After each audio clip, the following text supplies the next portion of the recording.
हिंदू धर्म में कार्तिक माह का बहुत ही ज़्यादा महत्व है। आज हम तुलसी विवाह के बारे में कुछ जानेंगे। कार्तिक माह के शुक्ल पक्ष की एकादशी के दिन तुलसी विवाह का प्रावधान है।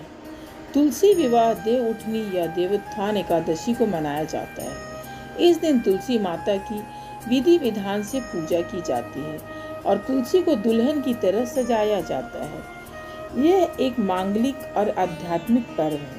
धार्मिक मान्यता के अनुसार इस तिथि पर भगवान श्री हरि विष्णु के साथ तुलसी जी का विवाह होता है। यह भी माना जाता है कि इस दिन भगवान नारायण 4 माह की निद्रा के बाद जागते हैं।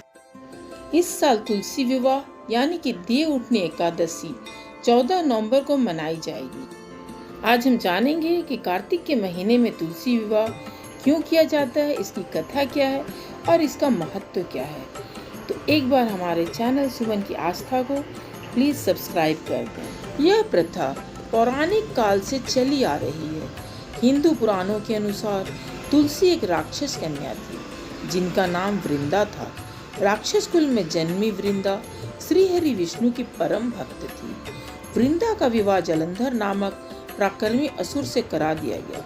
वृंदा भगवान विष्णु की परम भक्त होने के साथ ही एक पतिव्रता स्त्री भी थी, जिसके परिणाम स्वरूप जालंधर अजेय हो गया, जिसकी वजह से जालंधर को अपनी शक्तियों पर अभिमान हो गया और उसने स्वर्ग पर आक्रमण कर देव कन्याओं को अपने अधिकार में ले लिया। इससे क्रोधित होकर सभी देव भगवान श्री हरि विष्णु की शरण में गए और जालंधर के आतंक का अंत करने की प्रार्थना करने लगे।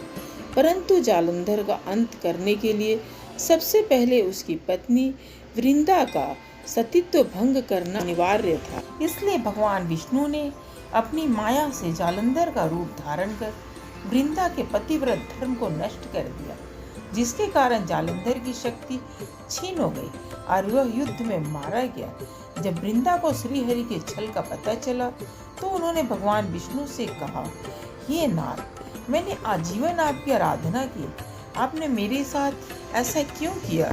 इस प्रश्न का कोई उत्तर श्री हरि के पास नहीं था। वे शांत खड़े सुनते रहे और वृंदा ने विष्णु जी को पत्थर का बनने का अभिशाप दे दिया। भगवान विष्णु को श्राप मुक्त करने के बाद वृंदा जालंधर के साथ सती हो गई। वृंदा की राख से एक पौधा निकला जिसे श्री हरि विष्णु ने तुलसी का नाम दिया और वरदान दिया कि तुलसी के बिना मैं किसी भी प्रसाद को ग्रहण नहीं करूंगा। मेरे शालिग्राम रूप से तुलसी का विवाह होगा और कालांतर में लोग इस तिथि को तुलसी विवाह के रूप में मनाएंगे।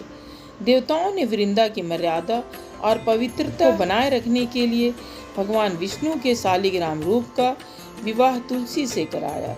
इसी घटना के उपलक्ष्य में प्रतिवर्ष कार्तिक शुक्ल एकादशी यानी देव उठनी एकादशी के दिन तुलसी का विवाह शालिग्राम के साथ कराया जाता है।